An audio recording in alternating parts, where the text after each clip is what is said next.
그림을 하나 보도록 하겠습니다. 어떤 그림일까요? 우리나라 고대로 내려오는 전래 동화의 한 장면을 그린 그림인데 뭘까요? 콩쥐, 팥쥐.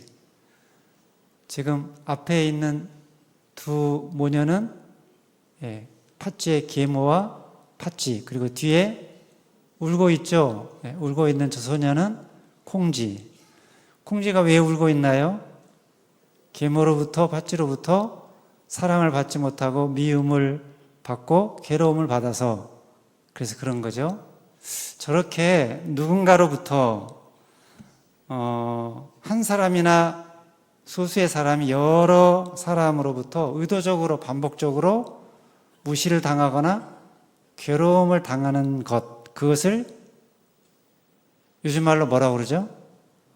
왕따라고 하죠.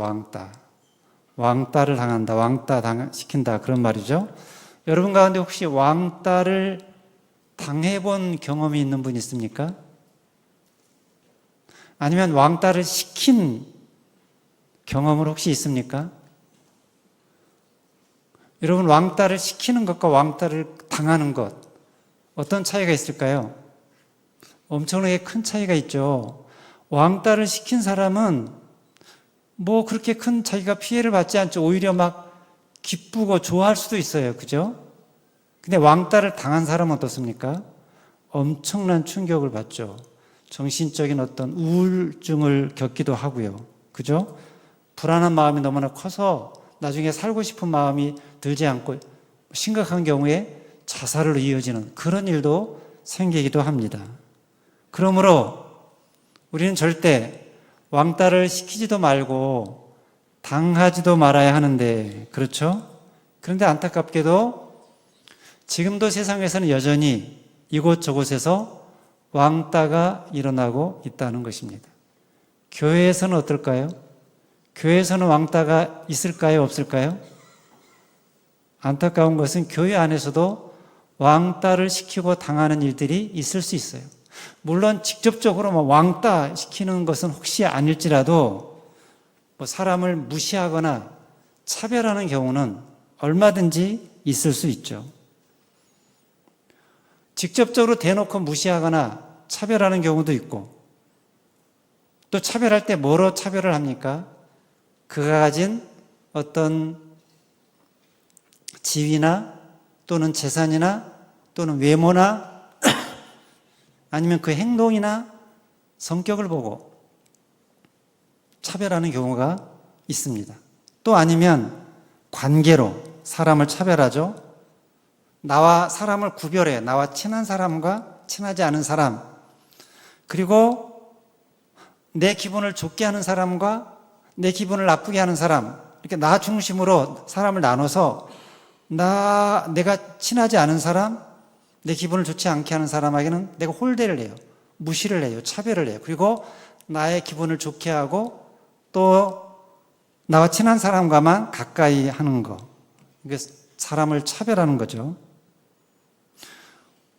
누구를 차별한다고 직접적으로 말하지는 않겠지만 생각으로 또는 어떤 행동으로 차별을 하는 거예요. 그 사람의 외모에 따라 나의 태도가 달라지는 거죠. 나에게 도움이 될 것 같은 사람에게는 친절하게 대하고 그렇지 않은 사람에게는 친절을 베풀지 않는 거예요. 무시하는 거예요. 근데 이런 차별의 문제가 오늘날만 있었던 것이 아니라 과거에도 성경을 기록할 당시에도 있었던 것 같아요.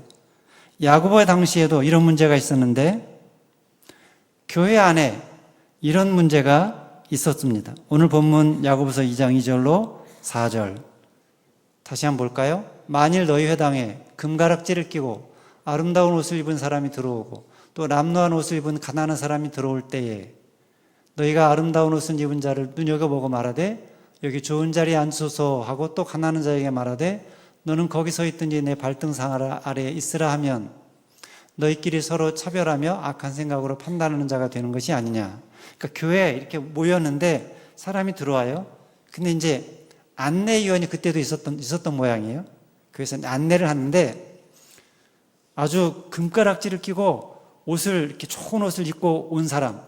당시 금가락지는 아무나 끼는 것이 아니었던 모양이에요. 사회적으로 굉장히 부유층에 속하고 또 지위가 있는 사람만이 끼고 또 옷도 그렇게 입었던 것 같습니다. 대부분은 초대교회 성도들은 뭐 노예나 과부나 고아나 여인들이 대부분이었기 때문에 그들의 옷차림은 별로 좋지가 않았어요. 남루했어요. 근데 어느 날 아주 좋은 옷을 입은 금가락지를 낀 사람이 딱 들어오는 거예요. 그 사람한테 어떻게 한다고요? 막 환한 얼굴로 반기면서 VIP 대접을 하는 거예요. 여기 좋은 자리에 앉으라고, 상석에 앉으라고 막 안내해준다는 거예요. 근데 남루한 옷을 입은 사람이, 특별히 남루한 옷을 입은 사람이 들어오면 어떻게 한다고요? 뭐 아무 데나 앉으라고, 여기 앉든지 저기 앉든지, 아니면 내가 앉은데 발등상에 앉든지 이렇게 하라고 홀대를 한다는 거예요. 사람을 차별한 거죠. 이런 일이 있었다는 거예요. 만약에 여러분 이제 예배를 마치고 밖으로 나가는데 제가 인사를 하는데 잘생긴 사람한테만 제가 인사를 한다면 어떨까요? 딱 봐가지고 좀 지위가 있고 그 돈이 많게 생긴 사람한테만 악수를 한다면 어떨까요? 그럼 엄청나게 기분이 안 좋겠죠. 그렇지 않은 사람은. 그죠? 엄청난 차별을 당하니까. 근데 그런 일들이 있었다는 거예요. 교회 안에서. 이렇게 차별하는 것은 뭐냐? 4절에 보면 뭐라고 그랬습니까? 너희끼리 서로 차별하며 악한 생각으로 판단하는 자가 되는 것이 아니냐 그랬어요. 차별하는 것은 악한 생각으로 판단하는 자가 되는 거다. 이렇게 표현을 했어요. 우리가 누군가를 차별을 하면 우리가 판단하는 자가 된다는 거예요. 여기서 판단한다는 말은 나눈다는 거예요. 구분한다는 거예요. 그래서 갈라지게 하는 거예요. 있는 자와 없는 자, 부자와 가난한 자, 배운 자와 못 배운 자, 성공한 자와 성공하지 못한 자, 가르는 거예요. 나누는 거예요. 여러분 교회 안에서 이것을 하면 됩니까? 안 됩니까? 안 돼요. 왜요? 왜 안 됩니까? 이것은 예수님이 하신 일과 정반대가 되는 행동이기 때문이에요. 예수님은 누구나 하나가 되게 하시는데, 일치가 되게 하시는데 그것을 나누는 것이니까. 무엇보다 성령의 하나 되게 하신 것을 힘써 지키는 것이 아니라 오히려 나누고 분리하는 것이니까 이거는 심각한 잘못이요 죄가 되는 거죠. 그런데 이런 차별이 교회 안에서 일어나고 있었다는 거예요. 교회에서도 이런 일이 일어났다면 일반 사회에서는 어떠했겠습니까? 더 심했겠죠. 사회에서는 어떤 사람을 대우합니까? 힘 있는 사람, 돈 있는 사람, 지위 있는 사람, 명예 있는 사람. 돈 없고 힘 없고 빽 없는 사람은 대접을 못 받죠. 그래서 사람들이 어떻게 합니까? 길을 쓰고 돈을 벌려고 하는 거죠. 수단 방법 가리지 않고 돈을 벌고 신분 상승을 위해서 물불 가리지 않는 거예요. 할 수만 있다면 좋은 옷을 사 입고, 할 수만 있다면 큰 차를 타고, 할 수만 있다면 크고 좋은 집에서 살려고 그래요. 왜 그렇습니까? 사람들에게 무시당하지 않으려고, 사람들에게 차별당하지 않으려고. 사람들이 외모를 보고 차별을 하니까. 차도 우리나라 사람처럼 큰 차를 형편도 안 되는데 타고 다니는 사람들이 많은 나라가 없다고 그래요. 우리나라는 석유 한 방울 안 나는 나라인데 휘발유가 많이 들어가는 대형차 타고 다니는 사람이 굉장히 많아요. 물론 형편이 돼서 할 수 있는 사정이 있어서 그렇게 타면 괜찮겠지만 형편이 전혀 안 되는데 그런 차를 타고 다니는 거예요. 집에 가보면 전혀 형편이 안 돼요. 근데 차는 엄청나게 큰 차를 타고 다녀요. 왜? 사람들이 그런 걸 보고 판단하니까. 사람들이 그런다고 그러죠. 작은 차 타고 다니면 작은 차를 타고 다니는 사람한테는 뭐라고 부르냐면 아저씨, 아줌마 그런대요. 근데 이제 큰 차 타고 다니면 사장님, 사모님 그런다고 그래요. 그래서 사자 듣고 싶어서 막 큰 차 타고 다니는 사람도 있다고 그래요. 그래서 집도 필요 이상으로 큰 집에 살고 가방도 막 몇 천만 원짜리 막 명품 가방을 들고 그런 거를 살 돈이 없으면 뭐라도 듭니까? 짝퉁이라도 들고 다니는 거죠. 그렇게 보이고 싶어서. 왜냐하면 사람들에게 무시당하지 않으려고, 사람들에게 차별당하지 않으려고. 그러나 성경은 뭐라고 말입니까? 2장 1절 야고보서 같이 읽겠습니다. 시작. 내 형제들아, 영광의 주 곧 우리 주 예수 그리스도에 대한 믿음을 너희가 가졌으니 사람을 차별하여 대하지 말라. 사람을 차별하는데 뭐로 차별하느냐? 외모로 차별을 해요. 그래서 외모로 사람을 차별하지 말라는 말이 성경에 보면 굉장히 많이 나와요. 몇 군데만 본다면요. 요한복음 7장 24절입니다. 시작. 외모로 판단하지 말고 공의롭게 판단하라 하시니라. 로마서 2장 11절입니다. 이는 하나님께서 외모로 사람을 취하지 아니하심이라. 한 곳 더 보겠습니다. 에베소서 6장 9절입니다. 상전들아 너희도 그들에게 이와 같이 하고 위협을 그치라.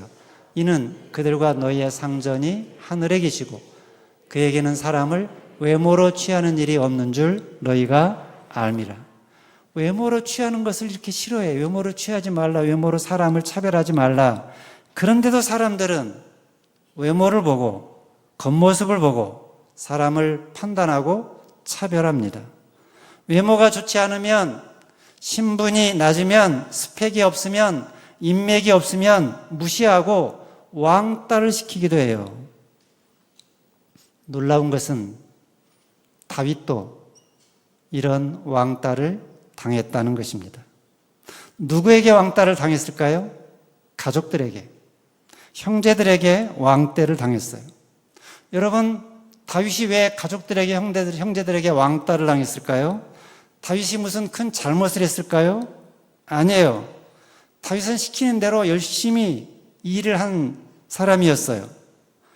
다윗이 혹시 너무나 못나서, 너무나 못생겨서 왕따를 당했을까요? 아니에요. 왜냐하면 사무엘상 16장 12절 말씀에 보면 다윗은 어렸을 때부터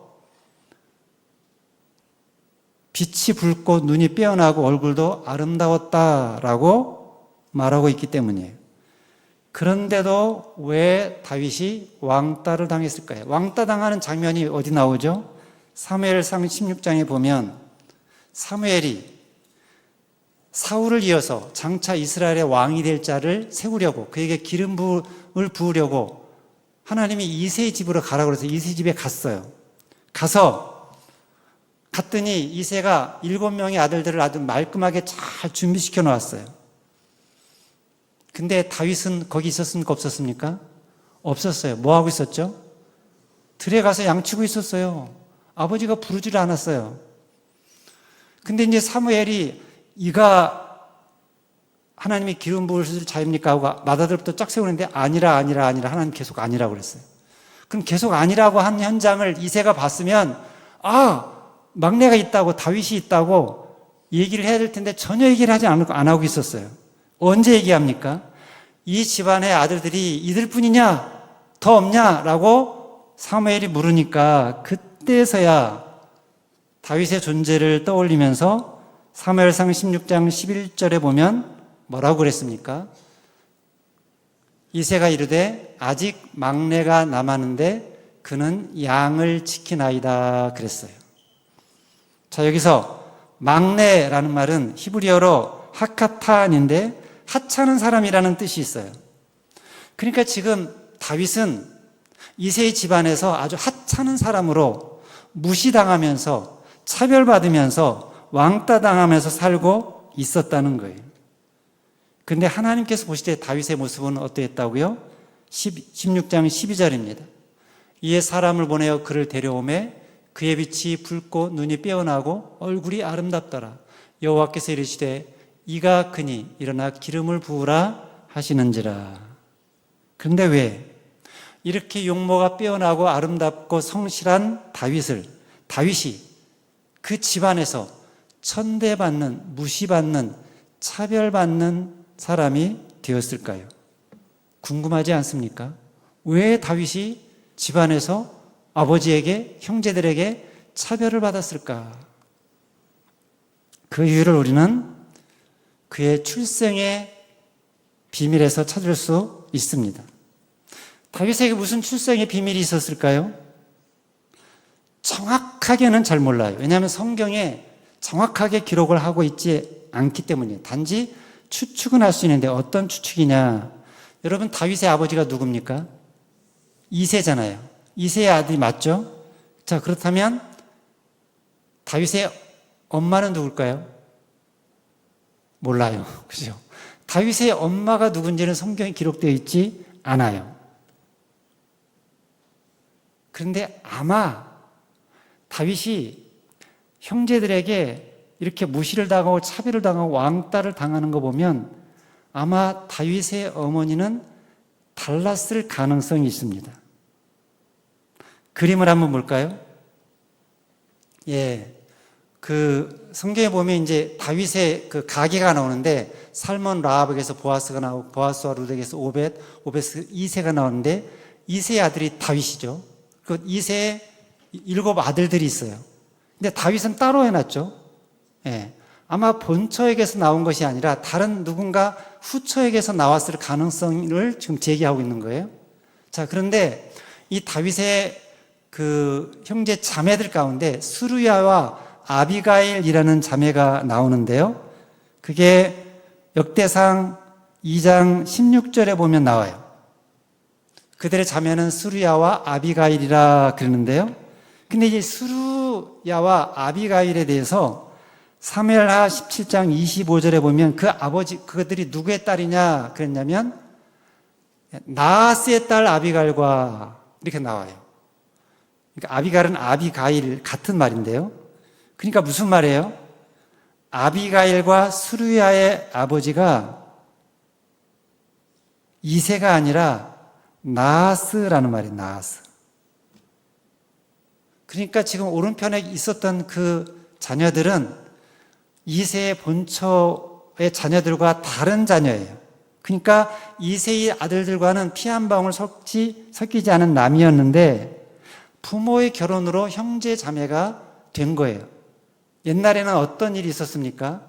그 대를 잇는 것이, 기업을 잇는 것이 이스라엘 문화에서 굉장히 중요했는데 만약에 아버지가 그러니까 기업을 이을 아들을 낳지 못하고 죽었을 경우에 그러면 이 집안에 기업을 이을 그 사람이 없으니까 그럴 경우 어떻게 합니까? 그의 뭐 다른 친족에게 가서 그로부터 기업을 이을 자녀를 낳게 하는 일이 있었잖아요. 어쩌면 그랬을 가능성이 있습니다. 정확하게 나와 있지는 않지만. 그래서 그 사이에서 나온 자녀가 다윗이었을 가능성이 있다는 거예요. 이게 첫 번째 가능성이고. 근데 이게 아니라면 또 다른 가능성이 있습니다.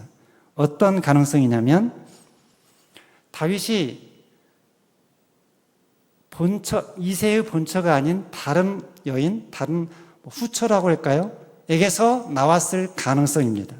시편 51편 5절 말씀에 보면 다윗이 뭐라고 그러냐면 내가 죄악 중에서 출생하였으며 어머니가 죄 중에서 나를 잉태하였나이다. 이렇게 고백을 해요.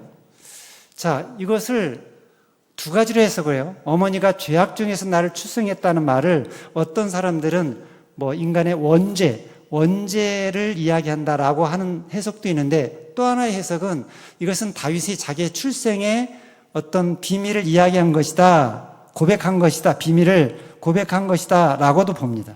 왜냐하면 이 시편 51편의 그 표제에 보면 언제 어떤 상황에서 이 시를 썼냐면 다윗이 밧세바를 독침한 후에 나단 선지자가 왔을 때 자기의 죄를 자복하면서 한 시예요. 그러니까 이 시를 통해서 뭘 지금 얘기를 했냐면 자기도 자기의 부모님과 같이 불륜을 저질렀다라는 것을 지금 하나님 앞에 고백을 하는 거예요. 그러니까 그런 차원에서 보면 이 부분이 자기의 출생의 비밀을 고백하는 것이라고 볼 수 있다는 거죠. 자, 이렇게 보는 이유는 그러니까 기업 물을 자의 대를 이어서 나왔든지 아니면 후처의 로 통해서 나왔든지 이 이새의 본처를 통해서는 아니었을 가능성이 많이 있다는 거죠. 자, 그래서 지금 이 다윗이 이새의 친아들과 다른 대접을 왜 받았는지를 우리가 알 수 있다는 거죠. 사무엘상 16장에서 왜 기름 부을 자를 사무엘이 찾는데 7 아들은 그 자리에 말끔하게 그 옷을 입혀놓고 세웠는데 왜 다윗은 그 자리에 부르지 않았느냐? 왜 다윗은 차별을 했느냐? 말이 안 되잖아요. 그죠? 그리고 또 사무엘상 17장 말씀에 가면 다윗이 아버지 이새의 그 심부름으로 엘리압이 전장에 나가서 있는데 그곳에 뭐 점심을 끼니를 가지고 가요. 그때 큰 아들이 막내가 자기의 점심을 가지고 와서 오면 어떻게 맞아야 됩니까? 위험한 것을 어떻게 왔냐고 기특하다고 하면서 막 잘 대해줘야 되잖아요. 근데 엘리압이 완전히 홀대를 합니다. 다윗을 무시를 해요. 막내를 그렇게 대하지는 않지 않습니까? 그런데 홀대를 해요. 무시를 해요. 학대를 해요. 왜 그럴까? 앞에 나온 내용들로 보면 아마도 다윗이 어머니가 달라서 그래서 가정에서 사랑을 받지 못하고 무시를 당하고 차별을 당한 것이 아닐까라고 추측해 볼 수 있다는 거예요. 그런데 다윗의 어머니가 어떤 일로인지 일찍 죽은 것 같아요. 시편 35편 14절 말씀을 보면 내가 몸을 굽히고 슬퍼하기를 어머니를 곡함같이 하였도다 그러는데요. 아마도 자기를 낳아준 어머니가 정확하게 누구인지는 모르지만 일찍 돌아가신 것 같아요. 자, 그러니까 그래서 이 이새가 이 다윗을 책임지려고 이제 자기 집으로 데려왔는데 이미 그 집에는 누가 있습니까? 본처가 있을 거 아니에요. 그러면 이 다윗의 본처가 이 다윗을 잘 대접해 줬겠습니까? 대접해 주지 않았을 가능성이 많죠. 그리고 또 누가 있어요? 이미 7명의 아들들이 있어요. 이 7명의 아들들이 다윗을 어떻게 대했을까? 홀대했을 가능성이 많다는 거예요.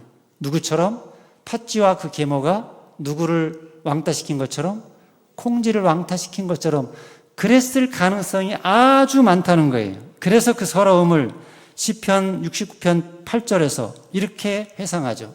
같이 읽겠습니다. 시작. 내가 나의 형제에게는 객이 되고 나의 어머니의 자녀에게는 낯선 사람이 되었나이다. 여기서 내 형제에게 낯선 사람이 되었다 이 말은 히브리어로 말하면 사생아 취급을 받았다 그런 뜻이에요. 그러니까 가족들에게 철저하게 배척을 당한 거예요.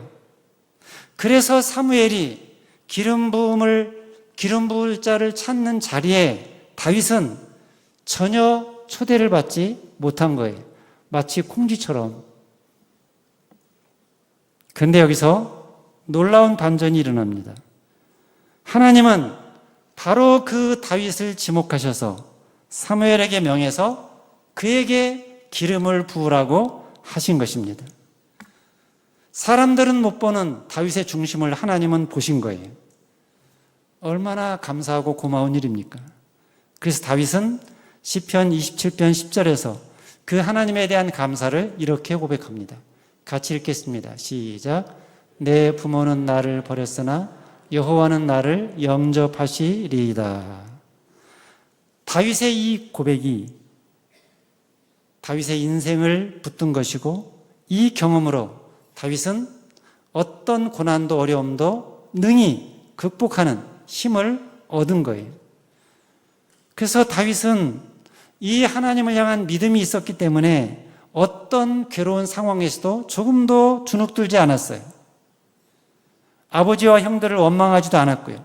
세상을 원망하지도 않았어요. 형들에게 따돌림을 당해서 들판에 홀로 있을 때 들판에서 양을 치면서 오히려 하나님을 찬양하는 시를 썼습니다. 외로움과 슬픔을 하프의 운율에 맞춰서 하나님께 기도하는 시로 올려드렸어요.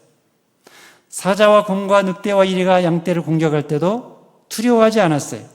오히려 그런 생활을 통해서 양들을 지키는 선한 목자의 마음을 갖게 되었어요. 이런 다윗을 하나님이 기뻐하셨죠. 자, 그래서 사도행전 13장 22절에 보면 하나님이 다윗을 뭐라고 그랬습니까? 내가 이새의 아들 다윗을 만나니 내 마음에 맞는 사람이라. 하나님 마음에 맞는 사람, 하나님 마음에 합한 사람, 하나님 마음에 드는 사람이라고 하셨어요. 가정에서는 형제들에게 왕따를 당하고 무시를 당하고 차별을 받으며 살았지만 하나님은 그를 내 마음에 드는 자, 내 마음에 맞는 자로 여기셨다는 거예요. 그래서 왕따를 당하던 다윗이 하나님으로 오히려 힘을 얻어서 위대한 성군이 되었다는 것입니다. 여러분, 이 다윗의 이야기가 우리에게 주는 교훈이 무엇입니까? 우리도 여러분 가운데서도 어쩌면 어떤 불행한 출생의 비밀을 가진 사람이 있을 수 있습니다. 남이 알지 못하는 어떤 불행한 과거와 조건을 가지고 있을 수도 있습니다. 그럴지라도 사람들이 아무리 나를 무시하고 차별하고 왕따를 시킬지라도 하나님이 나를 아시고 하나님이 나를 영접해 주시면 된다는 거예요. 그러면 얼마든지 일어설 수 있다는 것입니다. 그러면 얼마든지 회복될 수 있다는 거예요. 그러면 오히려 더 영향력 있는 멋진 근사한 삶을 다윗처럼 살아갈 수 있다는 것입니다. 그러니 사람들이 나를 무시한다고 차별을 한다고 왕따시킨다고 그것 때문에 걱정하지 말라는 거예요. 하나님이 나를 알아주시고 하나님이 나를 인정해 주시면 된다는 거예요. 하나님으로 힘을 얻고 하나님으로 용기를 얻고 당당하게 살아가라는 것입니다. 그래서 이제는 후에는 우리가 어떤 사람이 되어야 하나? 당연히 어떤 경우에도 어떤 사람은 되지 말아야 합니까? 다른 사람을 왕따시키는 사람은 되지 말아야겠죠.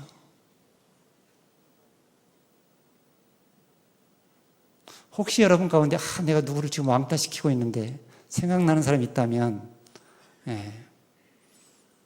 다시 가서 친절하게 대해 주시기를 바랍니다.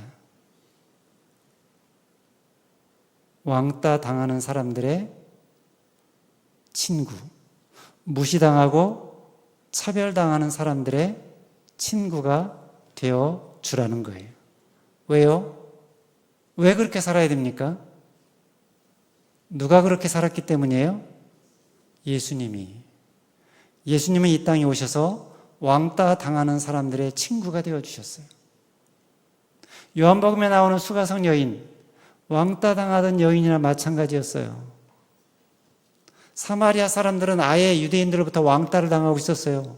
무시를 당하고 있었어요. 개취급을 당하고 있었어요. 아마 사마리아 사람들 중에서도 왕따 시켰나 봐요. 그래서 사람들을 만나지 않고 홀로 혼자 다녔잖아요. 그런 사람을 만나시려고, 그런 사람의 친구가 되어주시려고 예수님이 일부러 사마리아를 방문하는 이야기가 나오지 않습니까? 삭개오는 어떤가요? 삭개오도 왕따를 당하고 있었어요. 사람들에게 매국나라고 인간 취급을 받지 못하고 왕따를 당하고 있었어요. 그런 사람을 예수님이 찾아가서 친구가 되어주시고 그들의 집에 거하며 그의 집에 거하며 그와 함께 식사를 해주셨죠. 예수님은 이렇게 사람들에게 무시당하고 차별당하고 업신여김 당하는 사람들의 친구가 되어 주셨습니다. 저 여러분들도 그런 사람이 되시기를 바랍니다. 세상에서 무시당하고 차별당하고 왕따 당하는 사람들의 친구가 되어주자. 다시 한번 말합니다. 누구도 차별하지 말고 누구도 무시하지 말고 누구도 왕따 시키지 마시기 바랍니다. 그런 사람 하나님께서 만약에 왕따 시킨다면 어쩌려고요? 누구도 왕따 시키지 말고 혹시라도 무시당하고 차별당하고 왕따 당하는 사람이 있다면 그에게 위로를 주고 용기를 주는 자가 되자.